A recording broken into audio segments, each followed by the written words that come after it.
बोल news headquarters में आज देखिए वजीर आजम नवाज शरीफ का पनामा केस पर तबसरे से इनकार। मकबूजा कश्मीर में काबिज भारतीय फौज की रियासती दहशतगर्दी जारी।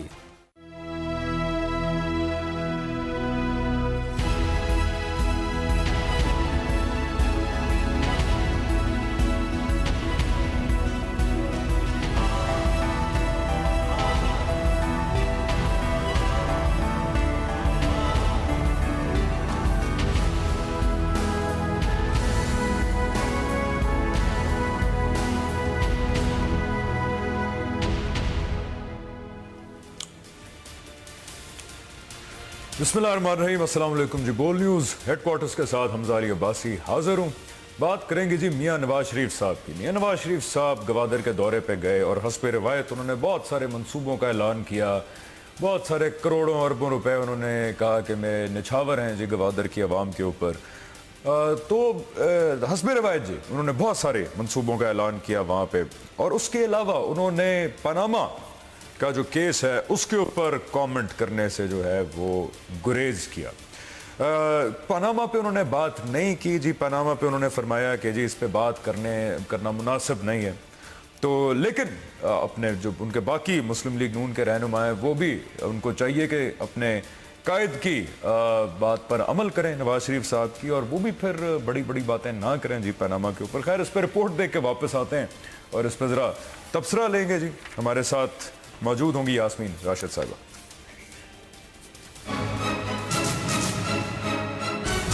वजीर आजम नवाज शरीफ और उनके खानदान के खिलाफ सुप्रीम कोर्ट में जारी पनामा केस के फैसले से मुतालिक कयास आराइयों का सिलसिला जारी है। ताहम वजीर आजम ने एक तकरीब में मीडिया से गैर रस्मी गुफ्तगू करते हुए पनामा केस से मुतालिक तबसरा करने से इनकार कर दिया। उन्होंने कहा कि महफूज फैसले पर कयास आराइयाँ अदालती एहतराम में खलल है। केस का जो भी फैसला होगा सबके सामने आ जाएगा। वाज़ेह रहे कि गुज़िश्ता माह 23 फरवरी को सुप्रीम कोर्ट के 5 रुकनी लार्जर बेंच ने पनामा केस का फैसला महफूज किया था। पनामा केस में वजीर आजम नवाज शरीफ को फरीक बनाया गया है और उनकी नाअहली की इस्तदा की गई है।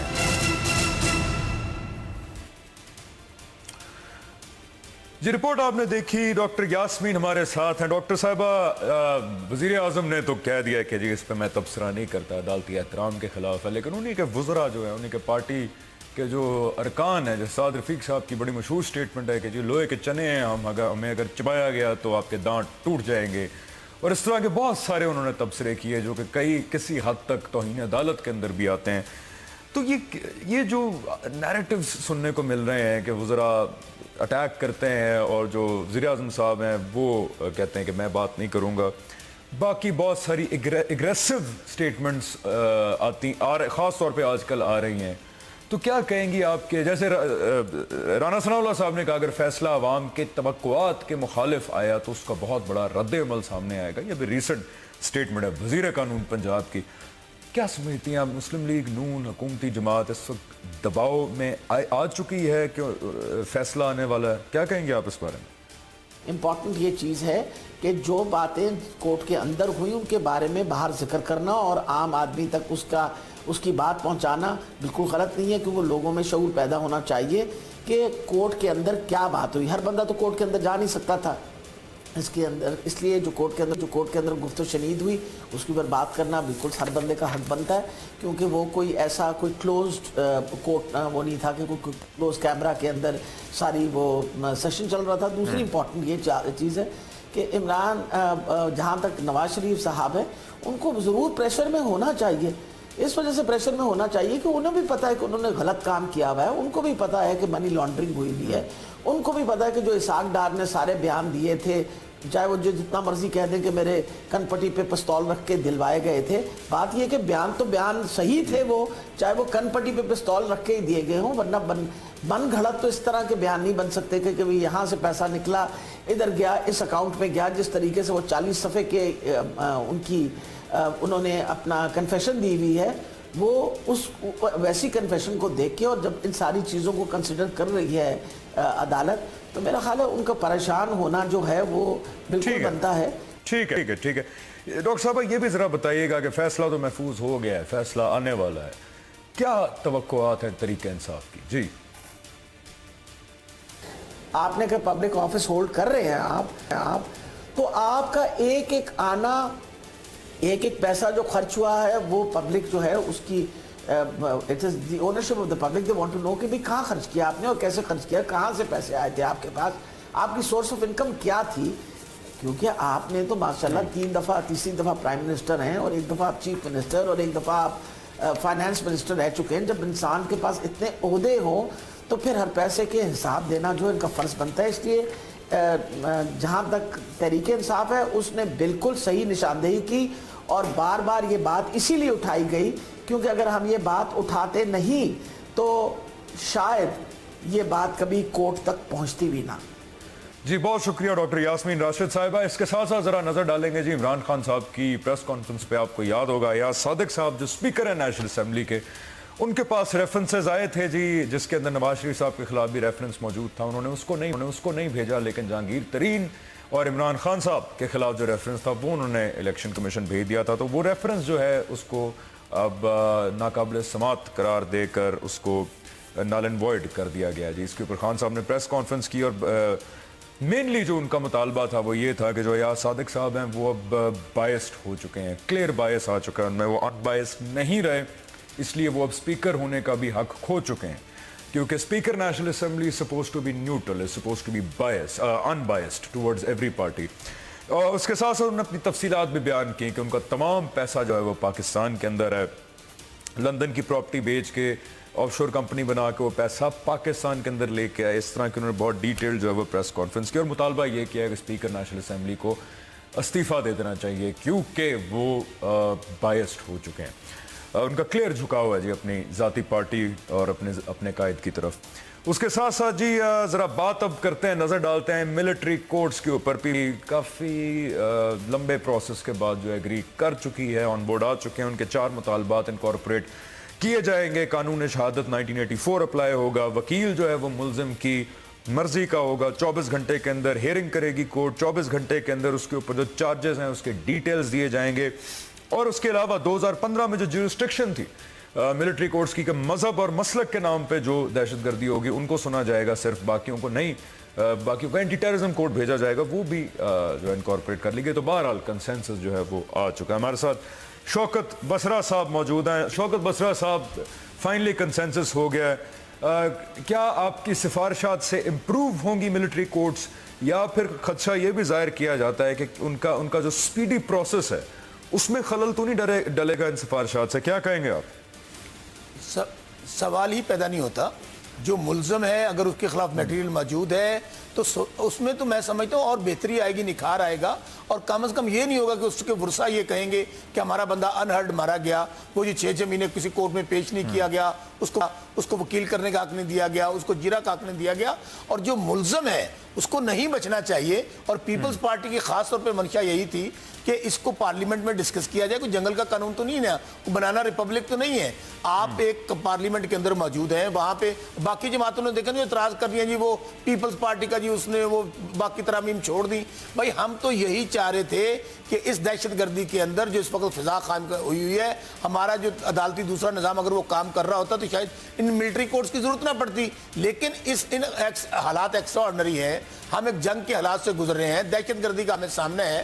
पीपल्स पार्टी ये समझती थी कि ये जरूरी है, लेकिन उनके अंदर वो खला जो था, जो फ्लॉज थे, उनको फिल कर लिया गया है। अब तमाम जमातें ऑन बोर्ड है और इंशाल्लाह पहले भी, और खास तौर पे दहशतगर्दी के हवाले से आपको पता होगा जितना पीपल्स पार्टी का स्टांस है, जितनी हमारी कुर्बानियां हैं, जितनी हमारी लीडरशिप क्लियर है, शायद इतना कोई भी क्लियर नहीं है। तो आज मैं समझता हूँ बहुत इंपॉर्टेंट डे है कि हमने एक बैठकर कंसेंसस किया। जो हमारे मुतालबात थे, देखिए मुतालबात के अंदर गिव एंड टेक होता है, डायलॉग होता है, ताकि उसके अंदर चीज़ों को बेहतरी के साथ आगे ले जाया जा सके। तो आज मैं समझता हूँ ये बड़ा बेहतर हुआ कि तमाम चीजें ठीक है। शौकत बसरा साहब ये भी इस चीज पे भी रोशनी डालिएगा। ठीक है, ये तो अब एक काम हो गया, मुबारकबाद देनी चाहिए पूरी पाकिस्तानी कौम को। अब असल काम जो है वो शुरू होगा अगले 2 साल के अंदर, और वो है अदालती रिफॉर्म्स, जुडिशल रिफॉर्म्स। तो उसके ऊपर भी पीपल्स पार्टी ने कोई रोड मैप तैयार किया है, सूबे के लिहाज से भी और वफाक के लिहाज से भी। उस पर क्या स्ट्रैटेजी है पीपल्स पार्टी की? देखें, पहली तो बदकिस्मती ये है कि 2 साल की जब मिलिट्री कोर्ट्स बनाई गई थी, अगर ये काम कर लेते मौजूदा हुक्मरान तो शायद हो सकता है कि आज हमें मिलिट्री कोर्ट्स की जरूरत ना पड़ती, दहशतगर्दी की अदालतें काम कर रही होती, वही हमारा अदालती निज़ाम। क्योंकि ये तो एक पैरेलल निज़ाम है, एक आपके दूसरा जुडिशरी खड़ी है, दूसरी जुडिशरी इधर से आ गई है। हाँ, पीपल्स पार्टी अनडाउटेडली पूरा कंट्रीब्यूट करेगी, हमने पार्लियामेंट के अंदर अपनी सजेशंस देंगे। तो इसलिए आइंदा आने वाले दिन मैं समझता हूँ बड़े अहम है, सूबाई सतह पर हो, कौमी सतह पर हो। हमें ऐसे इश्यूज जो कौमी इश्यूज हों, जो नेशनल इश्यूज हों, दहशतगर्दी तो पूरी कौम का मसला है, उसके लिए किसी को अपनी अना का मसला नहीं बनाना चाहिए, पार्टी का मसला नहीं बनाना चाहिए। ऐसी कानून साजी करनी चाहिए, ऐसे इकदाम करने चाहिए जिससे ये दहशतगर्द सजा से ना बच सके। अगर कोई मासूम हो तो उसे बेगुनाह फांसी नहीं चढ़ जाना चाहिए। इसलिए पीपल्स पार्टी रिफॉर्म्स के लिए दोबारा इनिशिएटिव लेगी और इन हुक्मरानों को जिन्होंने माजी के अंदर सिवाय अपने सियासी जो मुखालिफिन इंतकाम का निशाना बनाने की बजाय या लूट मार करने की बजाय इन्होंने कोई काम नहीं किया, पीपल्स पार्टी इसमें इनिशिएटिव लेगी। ठीक है जी, शौकत बसरा साहब बहुत शुक्रिया, आपने ज्वाइन किया जी। मिलिट्री कोर्ट्स बन गई हैं, लेकिन काम जो है वो सियासी पार्टियों का शुरू हो चुका है और ये है कि 2 साल के अंदर अंदर जुडिशल रिफॉर्म्स करें ताकि अब हमें 2 साल बाद दोबारा फिर ना जरूरत पड़े मिलिट्री कोर्ट्स की। इसके बारे में हम रेगुलरली जो है वो बात करते रहेंगे ताकि भूल ना जाएं हम कहीं पिछले 2 साल की तरह जो है। अब जरा नजर डालते हैं जी कश्मीर के ऊपर। कश्मीर से अपडेट्स ये हैं कि हुर्रियत रहनुमाओं को अब अरेस्ट कर लिया गया है जी वहाँ पे, और एक्ट एक नाफिज किया गया है जिसको वो कहते हैं ना कि जी बड़ा मीठा सा नाम दिया गया है जी, पब्लिक सेफ्टी एक्ट। वो लागू किया जा रहा है जिसके तहत हुर्रियत रहनुमाओं की नकलो हरकत पे पाबंदी है, उनको अरेस्ट कर लिया गया है, उनकी किसी भी पुरअमन एहतजाज की इजाज़त नहीं दी जाएगी, किसी भी सियासी उनकी सरगर्मी की इजाज़त नहीं दी जाएगी। इसके अलावा वहाँ की जो कठपुतली हुकूमत है उसने फाइनली एडमिट किया है 27 साल बाद, अगर आपको याद हो, गाँव कदल का एक वाक़या हुआ था जहाँ पे निहत्ते कश्मीरियों के ऊपर फायरिंग की गई थी जी सिक्योरिटी फोर्सेस की जानिब से वहाँ पे, और उनको शहीद किया गया था। और फाइनली 27 साल बाद एडमिट किया है वहाँ की कठपुतली हुकूमत ने कि जी 22 निहत्ते कश्मीरियों को शहीद किया गया था और 12 जख्मी हुए थे वहाँ पे, लेकिन असल तादाद इससे कहीं ज़्यादा है। लेकिन कम अज़ कम चलें देर आए तो सही, दुरुस्त आए या नहीं आए ये तो एक अलग मामला है। और उसके अलावा जी आज भी कुपवाड़ा में मज़ीद 5 कश्मीरी नौजवानों को जो है शहीद कर दिया गया जी। ऐसा लग रहा है कि स्पीड अप कर दिया इंडियन गवर्नमेंट है। और आपको याद होगा कि बीजेपी एंटी पाकिस्तान और एंटी कश्मीर नैरेटिव के ऊपर इलेक्शन भी जीत गई है वहाँ पे, जो रियासती इलेक्शन है। तो अब काफ़ी तेज़ हो चुकी है इंडियन एग्रेशन, उसके अब हमें हल Pakistan needs to also step up its game. Sardar Atiq sahab हमारे साथ मौजूद हैं। सरदार, ऑल आउट एग्रेशन जारी है कश्मीर के अंदर, पाकिस्तान अब क्या कर सकता है जी, और ख़ास तौर पे वो कौन से आलमी इदारे हैं जो कश्मीर कॉज को अब लेके जाएं इंटरनेशनल कम्युनिटी के अंदर, क्योंकि we are running out of time. Sardar sahab क्या कहेंगे आप? देखिए, जहाँ तक मकबूजा जम्मू और कश्मीर में हिंदुस्तान के हाथों इंसानी हकूक़ की पामाली का सवाल है, इस पर दुनिया नोटिस ज़रूर लेती है, लेकिन इस सारी बात को ऑर्गेनाइज करने की ज़रूरत है। ह्यूमन राइट्स वाच है, एशिया वाच है, एमनेस्टी इंटरनेशनल है, ह्यूमन राइट्स इंटरनेशनल है, स्टेट डिपार्टमेंट कभी कभी उसका नोटिस लेता है। दुनिया के तमाम ममालिक की जो ह्यूमन राइट्स की ऑफिशियल और सेमी ऑफिशियल तंजीमें हैं वो इसका कहीं ना कहीं कोई ना कोई जिक्र करती हैं। बात है सारी कोऑर्डिनेशन की। मैं ये कहता हूँ कि इसके लिए आप फॉरेन ऑफिस में कोई सेल बना दें, आप दुनिया की हर एम्बेसी में बैठे हुए काम करने वाले किसी प्रेस अटैची को या किसी दूसरे कमर्शियल अटैची को एक इजाफी असाइनमेंट दे दें कि उस मुल्क के ऊपर जो ह्यूमन राइट्स के इदारे काम करते हैं उसके साथ आप तालमेल पैदा करें, और साल में एक दफ़ा हुर्रियत कॉन्फ्रेंस के 1-2 नुमाइंदों को उस मुल्क में बुलाकर ह्यूमन राइट्स के लोगों के साथ बात करवा दें, या जो कश्मीर के ऊपर पाकिस्तानी और कश्मीरी NGOs ह्यूमन राइट्स का काम करती हैं उनकी उस मुल्क में मीटिंग करवा दें।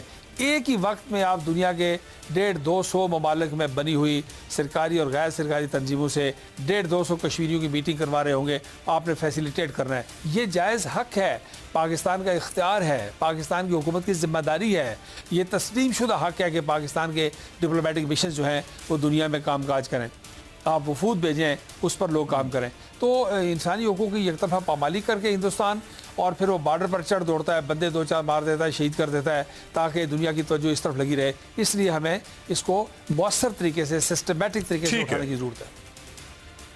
बहुत शुक्रिया सरदार अतीक साहब, आपने बहुत अच्छे सजेशंस दिए, लेकिन कंक्लूजन ये है कि हमारे पास वक्त बहुत कम है। भारत ने ऑल आउट एग्रेशन जो है वो वहाँ पे शुरू कर दी है मोदी की टेररिस्ट गवर्नमेंट के अंदर, और अब हमारे पास वक्त बहुत कम है। तो अब जो भी करना है हमने वो बहुत जल्दी करना है, वरना ये ना हो कि जी Kashmir cause becomes a lost cause, क्योंकि अब दोबारा इंतफादा हुआ है और वक्त हमारे पास कम है। So we have to do something as soon as possible, वरना हम कश्मीरी यूथ को बहुत ही डिसअपॉइंट करेंगे अगर हमने अब ना कोई सॉलिड इकदाम किए। Very good suggestion sir. Break पे जाएंगे और ब्रेक से वापस आके ज़रा डिबेट करेंगे हम जी फौजी अदालतों के ऊपर के ये एक पंक्चर है टायर के अंदर, टेम्परेरी मेजर है, पूरा टायर अभी चेंज करना है हमने, तो अब इसके ऊपर जो कंसेंसस हुआ है उसके बाद अब क्या क्या रहता है जी, कैसे दहशतगर्दी का खात्मा मुमकिन होगा जी, बात करेंगे ब्रेक के बाद।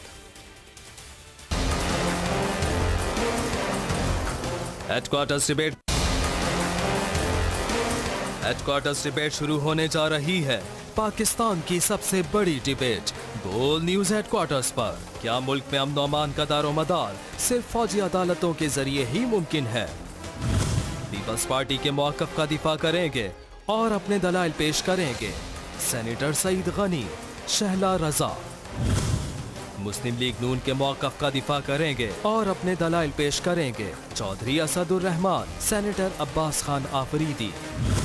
तहरीक इंसाफ के मौक़िफ़ का दिफा करेंगे और अपने दलाइल पेश करेंगे अली मोहम्मद खान, मुराद सईद। जी welcome back viewers. Debate section में हम आ गए हैं जी, और डिबेट सेक्शन आज फौजी अदालतों के बारे में, क्योंकि फौजी अदालतें जो हैं वो इस वक्त एक अशद ज़रूरत है, लेकिन अभी तक वो जो है प्रोसेस चल रहा है उसका सियासी एक एग्रीमेंट कायम करने के लिए वो चल रहा है प्रोसेस। अच्छी चीज़ ये है कि पीपल्स पार्टी के जो मुतालबात थे 4 वो एक्सेप्ट कर लिए गए हैं। आज मैं डिस्कस करना चाहूँगा कि जितनी मुस्तादी जो है वो हमारी सियासी जमातों ने फौजी अदालतों के ऊपर जो है मुजाहरा किया, उसका जितना एक डिटेल्ड तौर पे उसके बारे में डिस्कशंस हुई हैं, इम्प्लीमेंटेशन के लिए सिफारिशात हुई हैं, इतना ही अगर एफर्ट जुडिशल रिफॉर्म्स के लिए कर लिए जाएं तो 30 लाख के करीब केसेस पेंडिंग ना पड़े हों पाकिस्तान की जुडिशरी के अंदर, और शायद हमें जुडिशल रिफॉर्म्स के बाद फौजी अदालतों की ज़रूरत ना पड़े। और आखिरी एक बात जो मैं डिस्कस करना चाहूँगा वो है जी जो पीपल्स पार्टी के मुतालबात हैं, इनको ब्रीफली मैं बताता चलूँ कि कानून शहादत 1984 भी वो शामिल कर लिया गया है। वकील जो है वो मुल्जिम की अपनी मर्जी का होगा, 24 घंटे के अंदर उसको कोर्ट के अंदर प्रेजेंट किया जाएगा, 24 घंटे में उसके खिलाफ जो चार्जेस हैं उसकी डिटेल्स भी फराहम की जाएंगी। और 2015 के अंदर जो ज्यूरिस्डिक्शन थी फौजी अदालतों की कि मजहब और मसलक के नाम पर दहशतगर्दी करने वालों को वो ट्राई करेगा, वो ही ज्यूरिस्डिक्शन अप्लाई होगी। जो एडिशनल चीज़ें डाली जा रही थी वो अब नहीं होंगी। तो ये मुतालबात पीपल्स पार्टी के जो हैं ये इनकॉर्पोरेट किए जाएंगे, अब मान लिए गए हैं। इसके ऊपर रिपोर्ट देख के वापस आते हैं और ज़रा डिस्कस करते हैं कि अब क्या डायनामिक्स होंगे फौजी अदालतों के।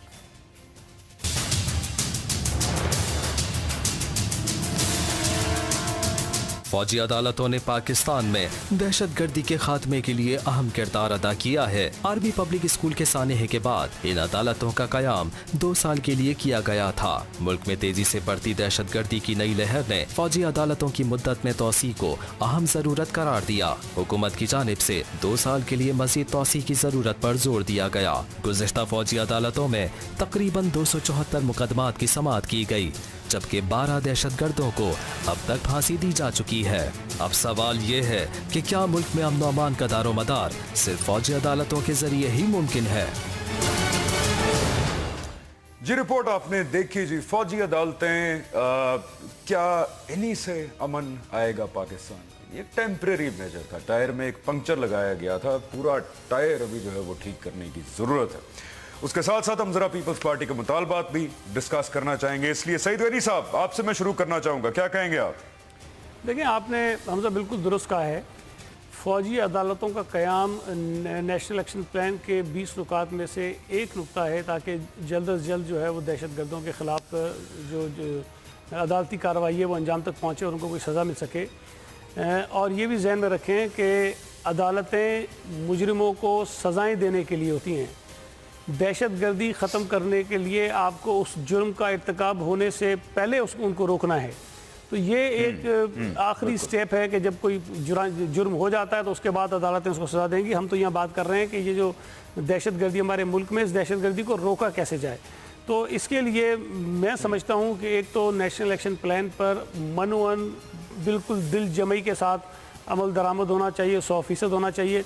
दूसरा, हुकूमती जो रवैया है, जो उनके एक्शंस हैं, उसमें बिल्कुल एक वाज़े उनका एक मौक़िफ़ नज़र आना चाहिए। वो जो एक्शंस ने उससे ये महसूस हो कि ये परेशान नहीं है, घबराहट का शिकार नहीं है, इनके अंदर दहशतगर्द तंजीमों के लिए कोई हमदर्दी नहीं है। और ख़ास तौर पे वज़ीर आज़म साहब और वज़ीर दाखिला साहब जो हैं वो खुलकर दहशतगर्दों के ख़िलाफ़ अपने मौक़िफ़ का इज़हार करें, ताकि उससे कौम के अंदर भी एक हिम्मत और हौसला पैदा और उनको ताकत मिले। पंजाब में जो दहशतगर्दों की खुफिया पनाह गाहें हैं, जिन पर काफ़ी अरसे तक कोई कार्रवाई नहीं हुई, अब जाके सुनने में आ रहा है कि कुछ कार्रवाई का आगाज़ हुआ है, वहाँ कार्रवाइयाँ तेज़ होनी चाहिए ताकि उन दहशतगर्दों की जो जड़ें हैं उनको ख़त्म किया जा सके। उसके अलावा जो पाक फ़ौज ऑपरेशन करती रही है मुख्तलिफ़ औक़ात में, और इस वक्त जो एक बड़ा ऑपरेशन पूरे मुल्क में जारी है, रद्दुल फ़साद, उसके पीछे एक कौमी हिमायत की बड़ी ज़रूरत है, कौमी सपोर्ट की बड़ी ज़रूरत है। और उसमें डेफिनेटली लीड रोल तो जो है वो हुकूमत का बनता है, हुकूमती जमात का बनता है, लेकिन उसके बाद साथ साथ तमाम सियासी जमातों को उनके पीछे खड़ा होना चाहिए, ताकि पूरी कौम जो है एक आवाज़ होकर पाक फ़ौज के पीछे इस दहशतगर्दी के ख़िलाफ़ जंग में उनकी हिमायत करे, सपोर्ट करे। और उनको ये एहसास हो कि वो जो जंग लड़ रहे हैं वो अपनी उनकी जंग नहीं है, बल्कि इस पाकिस्तान के अंदर रहने वाले जो 20-22 करोड़ शहरी हैं उन सब की जंग है। और पाक फ़ौज आगे जाकर हमारी जानें बचाने के लिए अपनी जानें उन पर कुर्बान कर रहे हैं। तो ये तमाम बुनियादी चीज़ें हैं, अगर हम ये करेंगे तब जाकर कहीं इस दहशतगर्दी की मुसीबत से हमें छुटकारा हासिल होगा। और फिर मैं कहूँगा कि उसके बाद जाकर जो दहशतगर्द पकड़े जाएंगे, जिनके खिलाफ कोई केसेस होंगे, उनको जाके सजाएं जो है वो फौजी अदालतें देंगी। ठीक है, बिल्कुल। नेशनल एक्शन प्लान का एक पॉइंट है ये जी, बाकी सारे भी पड़े हुए पॉइंट, और हम बार बार इस बारे में इसलिए बात करते हैं क्योंकि ज़रूरी नहीं है कि खुदा ना खास्ता कोई जब ट्रेजेडी हो तो फिर हम ये टॉपिक्स जो है वो मीडिया के ऊपर डिस्कस करें। ये ज़रूरी है, रोज़ की बुनियाद पर ज़रूरी है डिस्कस करना। अब्बास खान अफरीदी साहब, क्या कहेंगे आप? देखें, ये जो जंग के लिए इस तरह के कोर्ट्स, ये एक इमरजेंसी के लिए, जैसे आपने कहा, एक पेंचर के लिए है, और इससे ज़्यादा पूरी टायर के ठीक करने की ज़रूरत है। लेकिन हमें यह सोचना चाहिए कि इसकी नौबत क्यों आई, इसकी ज़रूरत क्यों आई। इसकी नौबत और ज़रूरत इसलिए आई कि जो हमारे पिछले अदवार में पॉलिसीज़ थी वो हमने इस तरह बनाई थी कि जिसकी वजह से टेररिज़म, अगर हमारा इलाका या पूरा मुल्क, वही जो हम जिस चीज़ को अपना एसेट और सरमाया और इससे एक इनकम का ज़रिया हमारी पॉलिसीज़ थी, हमने बनाई थी एज अ स्टेट, आज हमने उसको चेंज कर दिया और हम इस चीज़ों से निकल आए। और उसका वो ब्लो बैक है जो हमारे अपने ही मुल्क में आ रहा है, और आज हम उसको कंट्रोल करने की, उस डैमेज को रोकने की पूरी कोशिश कर रहे हैं। तो मुझे उम्मीद है कि पाकिस्तान अभी नए दोराए पे, ये कोर्ट जो है एक इमरजेंसी की ज़रूरत है। आने वाले टाइम में हमारे इस्लाहात, हमारी जुडिशरी इस्लाहात, हमारे और इस्लाहात, और ये जमहूरियत के तसलसल के साथ, और ख़ासकर इस पॉलिसी की चेंज के साथ जो हमने की है कि हम आइंदा अपने मुल्क की चारदीवारियों के अंदर रह के अपने मुल्क के लिए करेंगे, और जिसको हम एक और इश्यूज़ को हम अपना सिस्टम फॉरेन पॉलिसी बना रहे थे, उसको हमने चेंज कर दिया है। उस चेंज की वजह से पाकिस्तान में भी अमन होगा और पाकिस्तान तरक्की भी करेगा और एक मजबूत पाकिस्तान नज़र आएगा। लेकिन अगर हम इस चीज़ में रहे कि जो पॉलिसीज़ आज हमने बनाई और इसका तसलसल चलता रहा, कल को और सरकार आती है और वो फिर इसको चेंज करती है, खुदा ना ख्वास्ता मुझे फिर डर है कि फिर मुल्क जो है उस हालात में ना जाए कि दोबारा हमें ये कोर्टों की ज़रूरत ना पड़े। ये अभी जो हो गई है इसमें हम इसको ख़त्म करें और आइंदा पाकिस्तान में हमेशा के लिए अमन हो। ठीक है, अब्बास खान अफरीदी साहब, वापस भी जब मैं आऊँगा तो पूछूंगा कि जुडिशल रिफॉर्म्स का क्या किया आपने उस वक्त, उससे पहले मुराद सईद साहब आप क्या कहेंगे? बिस्मिल्लाहिर्रहमानिर्रहीम। शुक्रिया हमजा।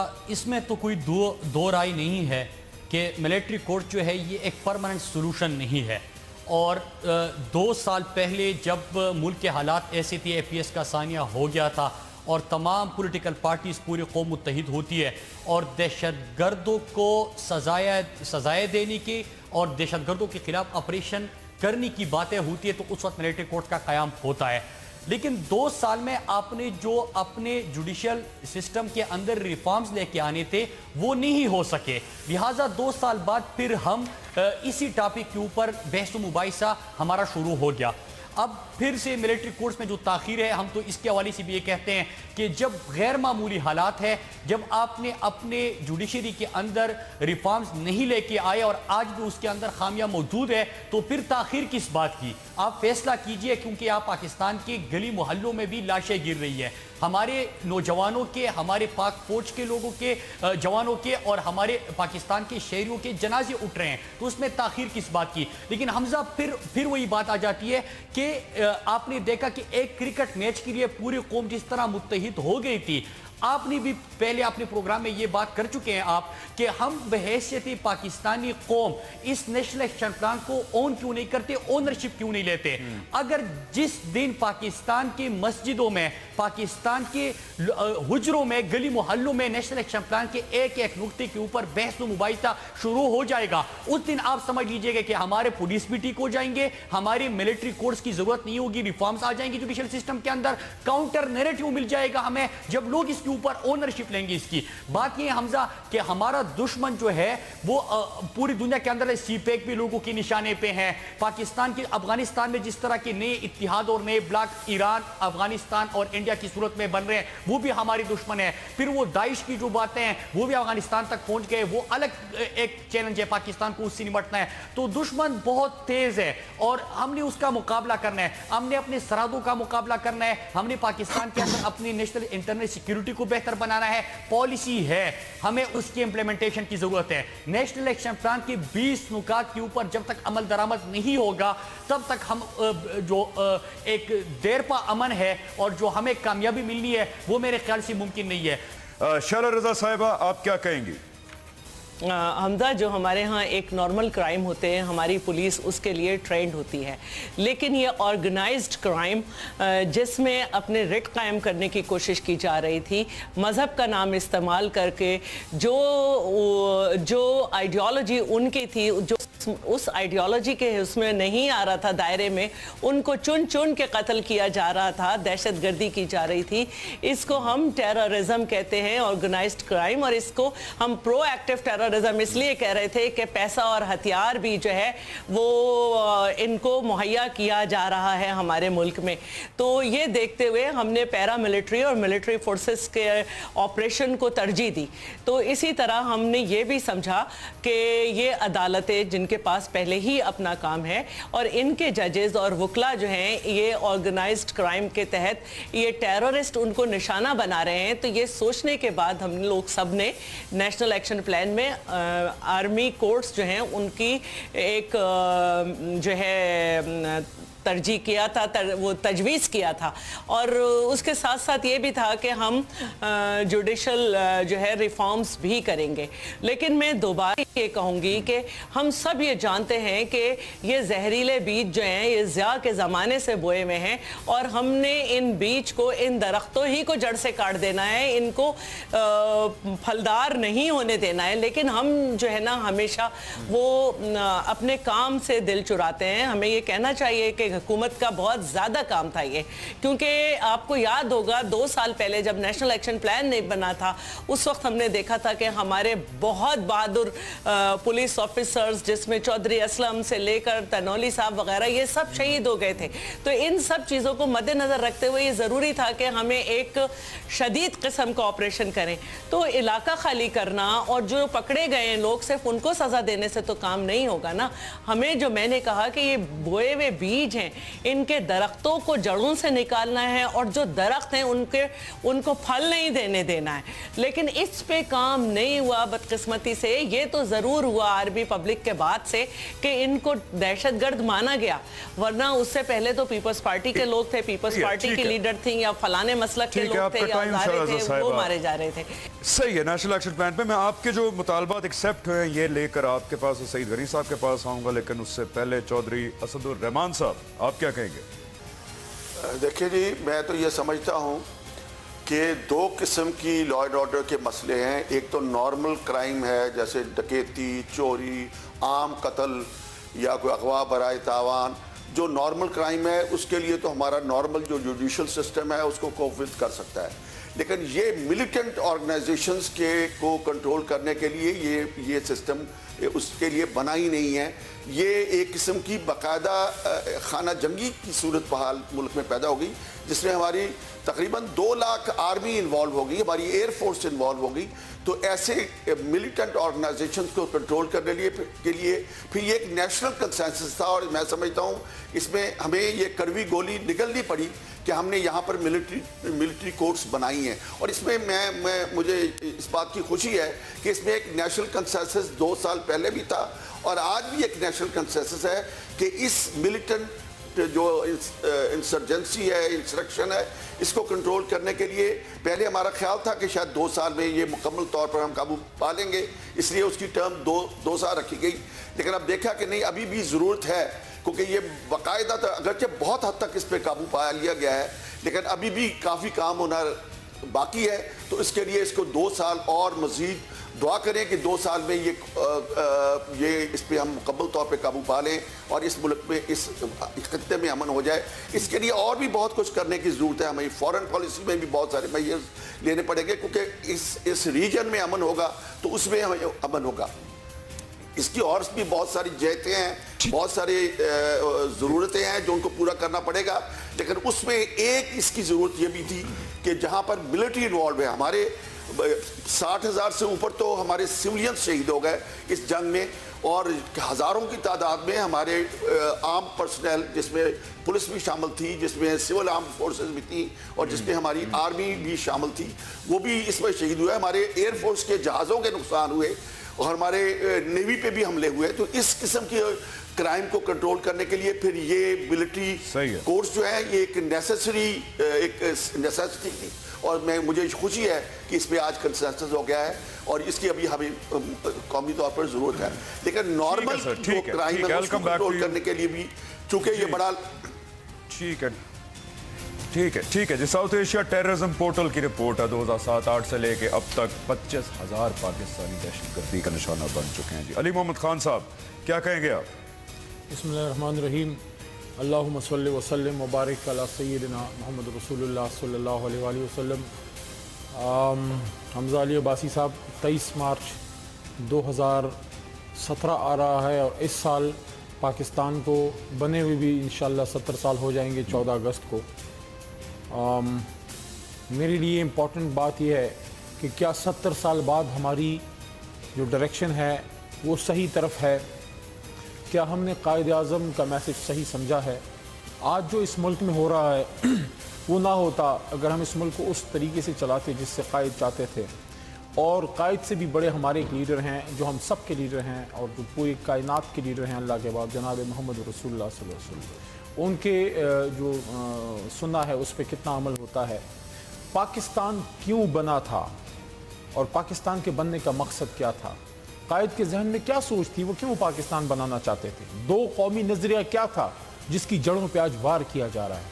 कायद आज़म को दुनिया के सामने एक खुदा न खास्ता एक सेकुलर किस्म का आदमी पेश करने की मजमूम कोशिशें क्यों की जाती हैं। पाकिस्तान के बनने को पे ही सवालात उठाए जाते हैं। अपने आप को बहुत बड़े सूरमा इंटेलेक्ट कहलाना वो पसंद करते हैं, बड़े बड़े लिखारी, बड़े बड़े बाहर से फंडेड लोग पाकिस्तान की जड़ों में जहर घोल रहे हैं, हमारे बच्चों के जहनों में जहर घोल रहे हैं। ऐसे हालात में हमें सिर्फ फौज इस जंग से नहीं बचा सकती। फौज तो सिर्फ एक आर्जी हल है, वो जाके लड़ते हैं। देखें, मिलिट्री कोर्ट्स पे आपने बात की, उसी पे आता हूँ। आपने इस पे बहुत प्रोग्राम किए हैं, मैं अप्रिशिएट करता हूँ। मिलिट्री इस वक्त लड़ रही है। मिलिट्री को लड़ने के लिए क्या चाहिए होता है? वर्दी, असलहा, पीछे से political plus financial support. Military courts की डिमांड किसने की है? पॉलिटिशियन ने की है? नहीं। हम लोग तो नहीं लड़ रहे मैदान में। अवाम ने की है? नहीं। अवाम तो सिर्फ मर रहे हैं बेचारे, शहीद हो रहे हैं, वो लड़ तो नहीं रहे। तो कौन लड़ रहा है? मिलिट्री लड़ रही है। वो आपको कह रही है मुझे मिलिट्री कोर्ट्स दो, तो अगर आप उसको बम बारूद, टैंक, तोप, तलवार और उसको जहाज देते हो तो ये भी दे दो, क्यों? लेकिन अगर आपने उसके इन द लॉन्ग टर्म जीतना है तो मिलिट्री कोर्ट्स के साथ साथ आपको नेशनल एक्शन प्लान पे जाना होगा। और नेशनल एक्शन प्लान जो है, मैं बार बार ये बात करता हूँ, इसमें आप एडिशन करें। इसमें सबसे इंपॉर्टेंट चीज़ जो है वो काउंटर नैरेटिव है, और उस पर भी मैं क्लियर कर दूँ कि एक दो दिन पहले मियां साहब ने बात की थी कि मुतबादिल बयानियां नहीं, मुतबादिल नहीं, असल बयानियां, असल बयानियां क्या ना यही चाह रहे थे। हाँ, बिल्कुल वही कहना चाह रहे होंगे मियां साहब, क्योंकि मुल्क के वजीर आजम है और हम सब मुसलमान हैं। बिल्कुल जी, बिल्कुल ठीक है। आप वो बयानियां दें जो दहशतगर्द से ताकतवर हो, और वो बयान जरा डिस्कस करेंगे। अली मोहम्मद खान साहब, आपसे भी मैं सवाल करूंगा कि ये बयानियां आखिरी लाइन स्कॉलर्स ने देना है कि हुकूमत ने देना है? जी, वो बयानियां हम तब देंगे जब हम दीन से आजादी ना हासिल करें बल्कि दीन की तरफ जाएं। कायद ने बात की दीन का जो असल बयानियां है मैं सामने लाने के मैं उसमें बात करूंगा नेक्स्ट सेगमेंट। ठीक है। वो कहते हैं ना कि जी जो बयानियां है, काउंटर नैरेटिव है, वो कोई नया बयानियां नहीं है। हमें आगे जाने की जरूरत नहीं है, हमें शायद 1400 साल पीछे जाने की जरूरत है जी, अगर अमन कायम करना है। तो ब्रेक से वापस आएंगे और फौजी अदालतों के ऊपर जो पीपल्स पार्टी के मुतालबात है वो भी डिस्कस करेंगे। हमारे साथ रहिए। मजीद देखें क्या फौजी अदालतों के मामले पर सियासत की गई। हेडक्वार्टर्स डिबेट में आगे करेंगे इस पर बात। आप देख रहे हैं पाकिस्तान का नंबर 1 शो। जी, welcome back viewers. Without wasting time, Saeed Ghani sahab, मैं आपके पास आऊंगा। ये जो आपके 4 मुतालबात हैं, इसमें मैं एक चीज आपसे शेयर करता चलूं। एक तो अप्रैल 2015 के अंदर ये कुछ तनकीद जो होती थी मिलिट्री कोर्ट्स पे कि साबिर शाह डिसअपीयर्ड फ्रॉम लाहौर, लाहौर से डिसअपीयर हुए, और 5 महीने बाद पता चला उनकी फैमिली को, ISPR ने उनको मुतला किया कि साबिर शाह को जो है वो सजाए मौत दी जा चुकी है। इससे पहले कन्फेशन रेट जो है मिलिट्री कोर्ट्स का वो 90% है। तो इंटरनेशनल कम्युनिटी में तनकीद ये की जाती है कि क्या ज़बरदस्ती कन्फेशंस कराई जाती हैं। इसको आपने अपने मुतालबात में एड्रेस किया कि 24 घंटे में कोर्ट हियरिंग होगी, वकील जो है मुल्ज़िम की मर्जी का होगा। सो डू यू थिंक कि अब ये एक मिलिट्री कोर्ट्स तो हैं ही हैं, लेकिन इसके अंदर अब वो नहीं है कि अंधाधुन बस जिसको चाहिए मौत की सजा दे दी। सो आपके सजेशंस ने इसको इंप्रूव किया मिलिट्री कोर्ट्स को? इस पर रोशनी डालिएगा सईद गनी साहब। देखिए हमजा साहब, पहले भी हम यही कह रहे थे कि हमारे जो नुकात हैं उससे हम चाहते ये हैं कि मिलिट्री कोर्ट्स की एक तो क्रेडिबिलिटी बढ़े और दुनिया में और मुल्क में भी लोग उनके फैसलों को अच्छी नज़र से देखें। नॉर्मली जो आपकी मिलिट्री कोर्ट्स होती हैं जो आर्मी के लोगों को ट्रायल करती हैं, उनकी अपील्स नहीं होती नॉर्मली, और वो उनका अपना एक पूरा सिस्टम है उसके अंदर करते हैं। लेकिन अब कुछ अपीलें उनकी भी आला अदालतों में गई हैं। लेकिन ये जो 23वीं तरमीम के बाद मिलिट्री कोर्ट्स बनाई गई थी, इनको चैलेंज किया गया सुप्रीम कोर्ट में, और सुप्रीम कोर्ट ने जो फैसला किया उसमें उन्होंने कहा था कि इनकी जो भी डिसीशंस होंगे वो subject to the judicial review होंगे। इसका मतलब ये है कि आला अदालतों को उनके ऊपर अपील्स जो है वो सुनने का इख्तियार उन्होंने खुद ले लिया था, और बेशुमार अपीलें जो हैं वो सुप्रीम कोर्ट के अंदर पेंडिंग भी हैं।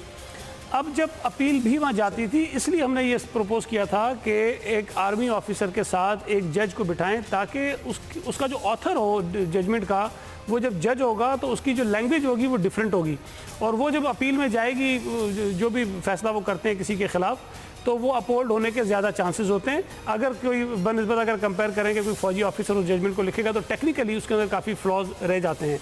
और जो अपीलें आला अदालतों में हैं उसके अंदर भी आप देखें काफ़ी अरसा लगता है और वो अभी तक डिसाइड नहीं हो पाती। तो हमने ये सजेस्ट किया था कि हाई कोर्ट को इख्तियार दें और विद इन 60 डेज़ जो है हाई कोर्ट उस अपील को डिस्पोज ऑफ करे और सुन ले, किसी तरह ख़त्म कर दे उसको। तो हम ये चाहते थे कि एक तो जजमेंट उनकी बेहतर वेल रिटन हो, और दूसरा ये कि जब अपील जाए तो अपील वेल इन टाइम जो है वो डिसाइड हो जाए, ताकि एक तरफ हो जाए। और ज़ाहिर है कि जब वकील उसकी मर्ज़ी का होगा, आप उसको अदालत में पेश कर देंगे, इल्ज़ामात लोगों के सामने आ जाएंगे, तो जो अदालतों के फैसले आएंगे मिलिट्री कोर्ट्स के, उसके ऊपर एतराज़ात उठाने का लोगों को जवाब कम मिलेगा। लेकिन बहरहाल जो चीज़ें डिसाइड हो गई हैं और उस पर मैं समझता हूँ कि इत्तेफाक बन गया है मजमूई तौर पर। लेकिन एक और चीज़ भी तय हुई है, जो पहले एक कश्मीर के इशू पर APC बुलाई थी वज़ीर आज़म साहब ने, तो उसमें बिलावल साहब ने डिमांड रखी थी कि ये जो वार एंड टेरर और नेशनल एक्शन प्लान है, इसकी ओवरसाइट के लिए पार्लियामेंट की नेशनल सिक्योरिटी कमेटी बनाई जाए।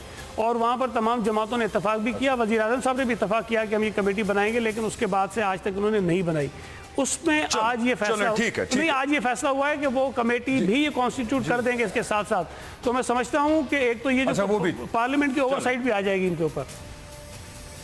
चलें, जबरदस्त। अब्बास खान अफरीदी साहब, अब मैं जरा, और यही मैं PTI की तरफ भी लेके आऊँगा बात। टॉपिक ये है कि जी क्या सिर्फ मिलिट्री कोर्ट से अमन आएगा? ज़ाहिर बात नहीं है, इस पर तो हम सब एक कंसेंसस है हमारा।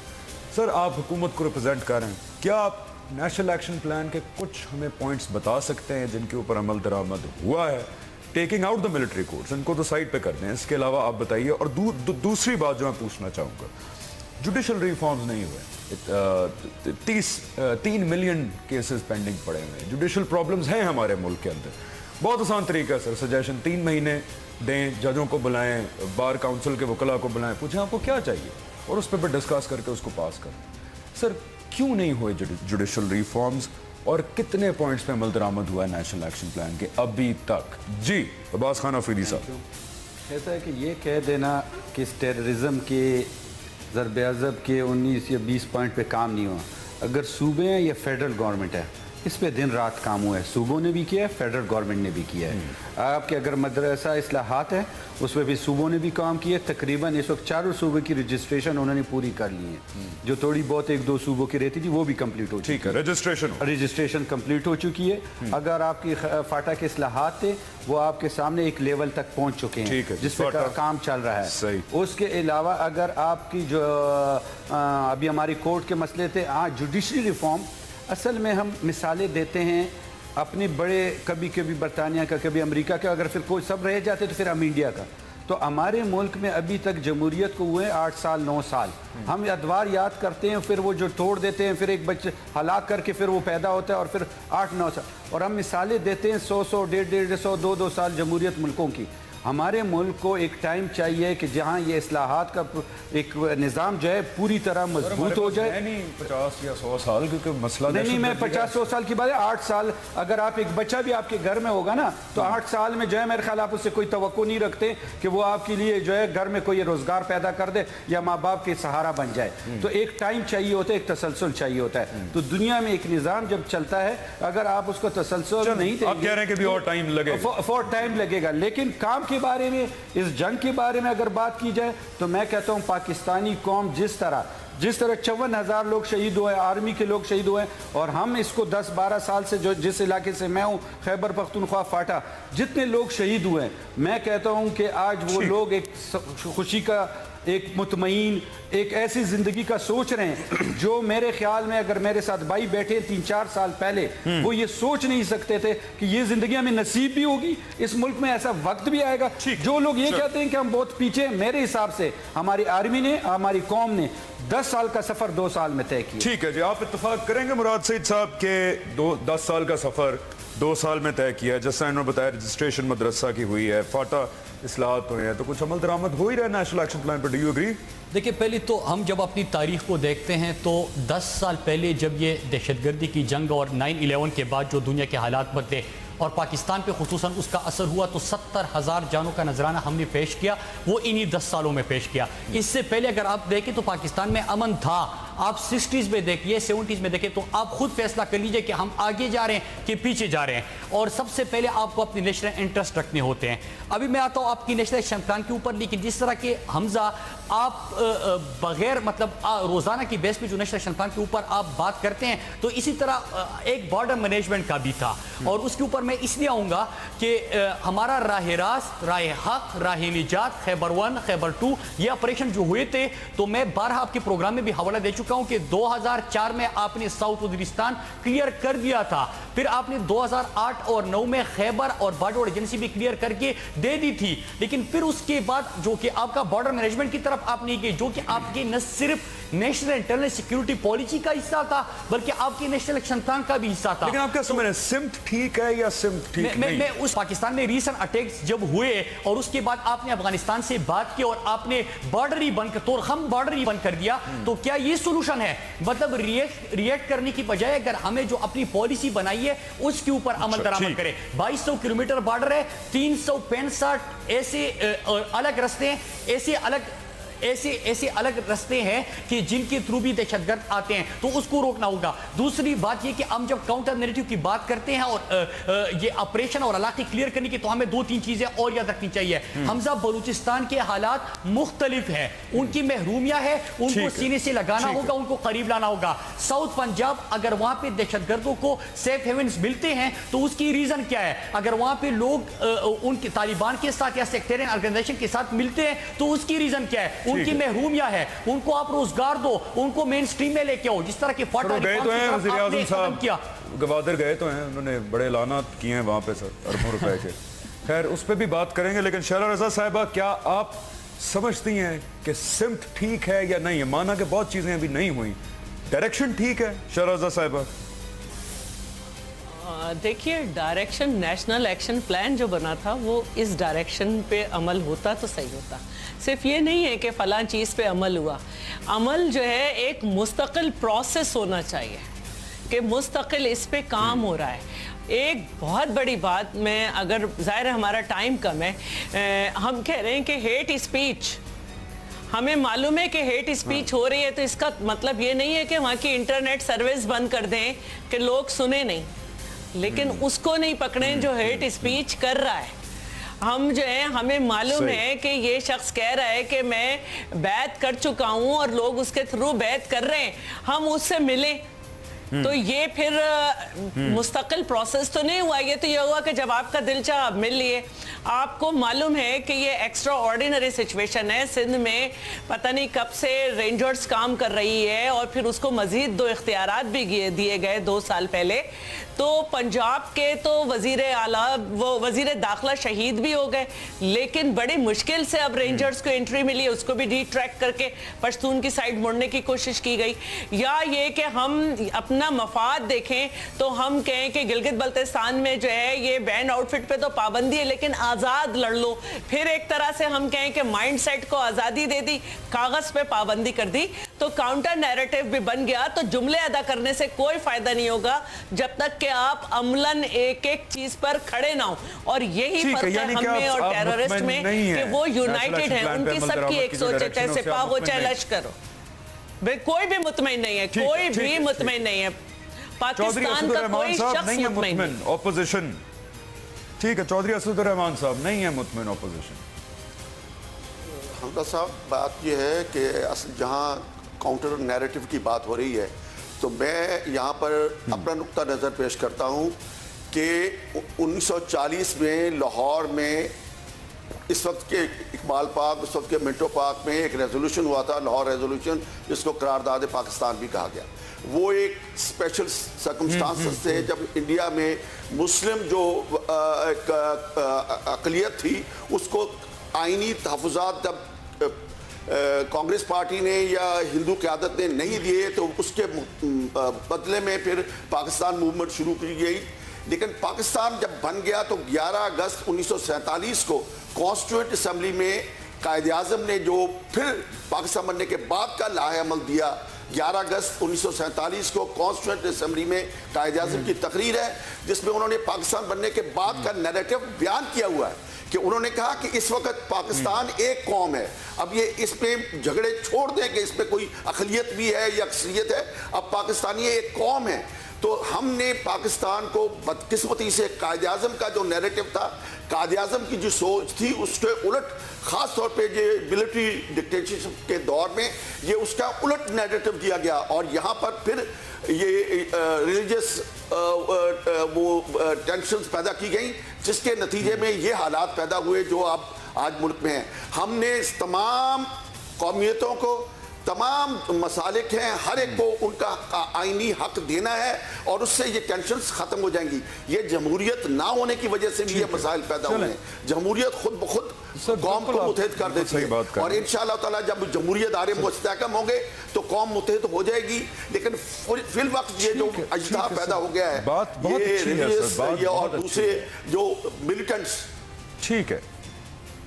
अमल दरामद के ऊपर क्या अली मोहम्मद खान साहब आप मुतमईन हैं? बात हम सब बहुत अच्छी बातें कर रहे हैं, अमल दरामद मुतमईन है आप अली मोहम्मद खान साहब?